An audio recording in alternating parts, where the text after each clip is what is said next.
Apakah memang syu'ara jamak daripada syairun, penyair, apakah bisa diartikan dengan musisi atau pemusik? Dengan alasan bahwa istilah syair dalam bahasa Arab mesti ada iqa. Karena disebutkan bahwa syair itu syaratnya mesti ada pemikiran, ada perasaan, halusinasi, berwazan, dan mesti ada iqa. Nah, terjemahan iqa di sini diterjemahkan dengan lawan musik juga keliru dalam bahasa Arab. Iqa itu bukan maknanya musik. Walaupun terjemahan kontemporer kebanyakan iqa itu dimaknai dengan musik. Misalnya nasyid biduni iqa. Itu yang terpengaruh oleh bahasa orang sekarang. Bahasa aslinya, bacalah kamus-kamus bahasa Arab, jangan merujuk kepada kitab yang penukilnya sendiri disebut oleh para ulama, mohon maaf, kazzabin. Nanti antum tidak termasuk penukil pendapat orang kazzabin. La yu'manu binaqlihi wala biaqlihi. Tidak diamanah dia dalam nakal dan akalnya. Nakalnya dia Rafidhi. Rafidhi adalah juara satu dusta, juara bertahan sampai hari ini di hadis. Akalnya juga tidak bisa dipercaya karena berahluan Mu'tazilah. Makanya ketika kita baca, subhanallah, ada jadi bingung terus terangnya nih. Jangan kalau awam yang udah belajar agama bahasa Arab, bingung jadinya. Harus ada 5 syarat sebagai syair. Yang selama ini kita belajar bahwa syair itu ada kafiyahnya, ada wazannya. Adapun yang lain-lain itu bukan syarat, tapi dia hanyalah sekedar pelengkap. Tapi oke lah, kita terima syarat itu. Tapi iqa jangan diartikan yang musik. Iqa itu adalah oktav. Makanya menerjemahkan penyair dengan pemusik atau syair dalam bahasa Arab mesti bermusik adalah kekeliruan besar.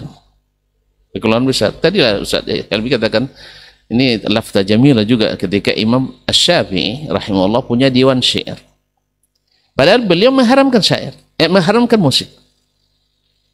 Nah, apakah patut antum sebut Imam Syafi'i sebagai musisi? Lalu, mohon maaf, oke lah dalam bahasa Arab kita terima, misalnya istislam, bibabit taslim, kita terima misalnya bahwa dalam bahasa Arab syair, penyair itu adalah musisi. Apakah patut dan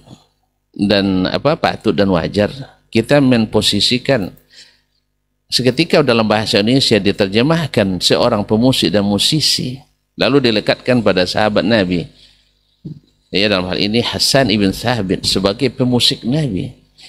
Etis nak kira-kira? Antum sandingkan, terbayang oleh antum sekarang musisi-musisi Islami yang ada di Indonesia, lalu seperti itu kita membayangkan Hasan bin Thabit, lalu kiainya seperti kita yang merekomendasikan tadi.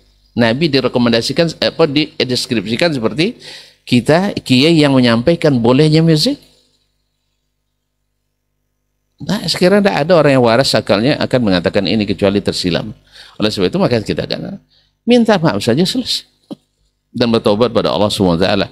Yang ketiga, ada tidak Nabi SAW mendengarkan syair-syair yang diiringi dengan hentakan musik? Ini terangnya seperti malamnya seperti siang, seperti kata Ustaz Elmi dalam ceramahnya. Diambil dari hadis, lailuha kanahariha. Siapapun yang mengklaim ahli riwayat, apalagi yang hafal ya sudut kiri sudut kanan ini, rasanya tidak mungkin tersembunyi hal seperti ini. Bentangkan sejarah Nabi dari mulai jadi Nabi di Makkah 13 tahun, kemudian sampai wafat di Madinah 10 tahun. Adakah Nabi sallallahu alaihi wasallam menyaksikan atau mendengarkan? Justru yang ada sebaliknya. Walaupun hadis diperselisihkan, yaitu Nabi mendengar suara seruling, dia tutup telinganya. Kemudian ditanya lagi, masih terdengar? Sudah tidak, baru dia masih terdengar lagi, tutup lagi telinganya. Jadi kata Abdullah bin Umar. Kemudian kenapa antum ketika membahas masalah ini tidak hadirkan hadis-hadisnya? Kenapa pergi kemana-mana? Satu, pergi ke ayat wa zayyana as-sama' dunya bi zinatil kawakib. Innallaha jamilun yuhibbul jamal. Suara indah dan sebagainya. Kenapa tinggalkan hadis? Bahas hadisnya satu persatu. Dan bayangkan lingkungan di masa Nabi dengan Madinah waktu itu seperti apa adanya. ahli riwayat seperti itu. Kau pindah ke kitab Al-Mas'udi yang Mu'tazilah dan Rafidhi. La yu'tamanu bi aqlihi wala bi naqlihi. Padahal seperti kata Syekh Bakar bin Abdullah Abu Zaid, al-ilmu imma nassun musaddaq atau aqlun muhaqqaq. Wal amanatu syartun bihima. Wal amanatu syartun bihima. Faman akhalla bi ahadihima ukilayhima fala yu'manu bi aqlihi wala bi naqlihi. Ilmu itu mesti nakal yang benar atau akal yang teliti, dan amanah dalam keduanya diperlukan. Bila tidak amanah, tidak dipercayai nakal wala akal, walaupun pintar seperti Jibril. Jibril karena dia percaya, karena dia amanah, karena dia hafiz, cerdas. Tapi cerdas tak amanah, tak dipercayai. Dan orang yang amanah walaupun cerdas, tidak cerdas, juga diragukan akalnya. Sampai kedua-duanya bertemu. Oleh itu kaum muslimin dan muslimat dirahmati Allah SWT, bentangkan hadis-hadis Nabi dalam masalah ini supaya kita jujur. Bukan jujur maknanya mengakomodir orang yang berbeda dengan itu, bukan itu yang jujur. Salah satu dari jujur, iya, kita sebutkan dalil yang membolehkan, silakan. Lalu kita sebutkan, dan bukan maknanya membenarkan yang salah. Karena yang salah bukan kejujuran. Itu berkhianat terhadap ilmu. Antum tahu yang benar ini yang sahih, lalu antum benarkan juga yang salah, itu tidak jujur namanya. Itu namanya ngikuti selera. Wabillahi taufik.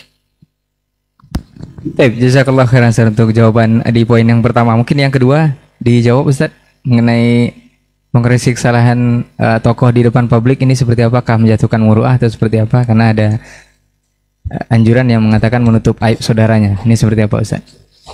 Nah, saya mulai sedikit. Biar lancar perjalanannya. Kaum muslimin dan muslimat dirahmati Allah, kesalahan tadi sudah disebutkan oleh Syekh Hidayat bahwa setiap kita punya salah,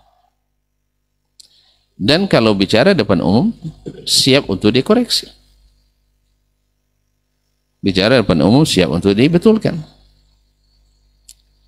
Dan kemarin sebenarnya kita tunggu-tunggu klarifikasi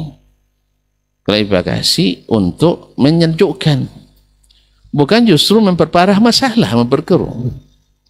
Ini bertahan juga menegakkan benang basah tadi, sehingga akhirnya awalnya cuma ditimpukan dengan kerikil rumah orang, sekarang ditimpukin dengan batu besar.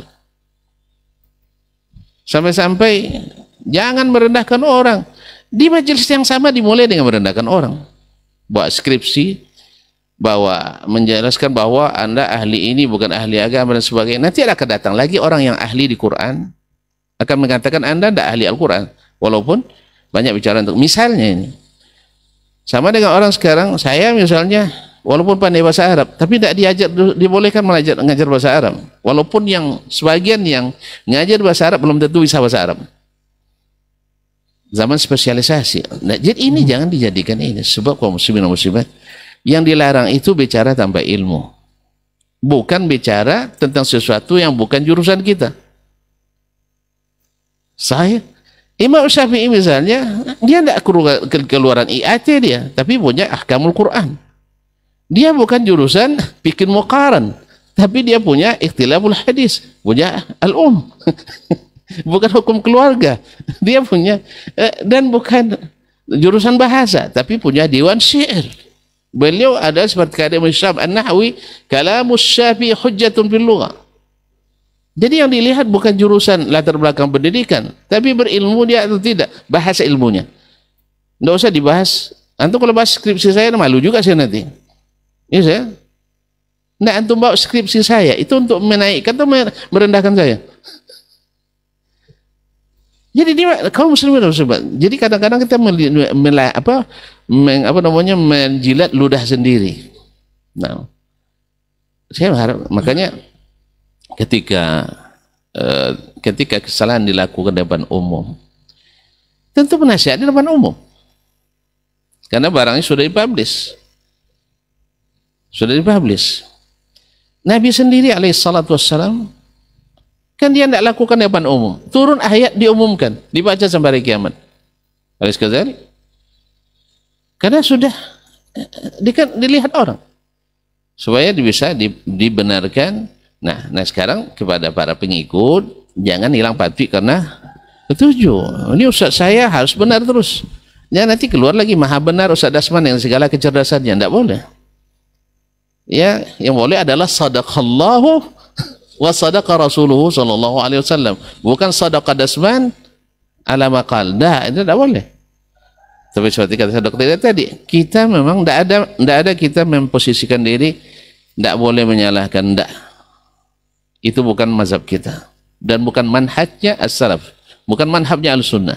Bahwa tidak boleh saling menyalah itu tidak ada cerita dalam metodologi ilmu. Metodologi ilmu itu ada salahkan yang salah, benarkan yang benar, itu metodologi ilmu.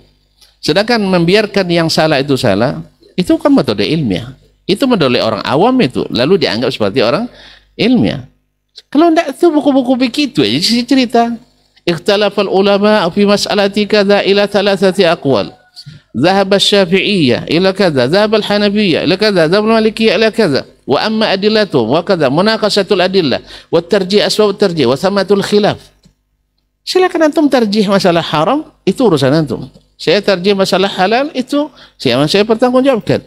Bukan menghalangi kita untuk membahas masalah baik di depan umum maupun di secara khusus. Wabillahi taufik.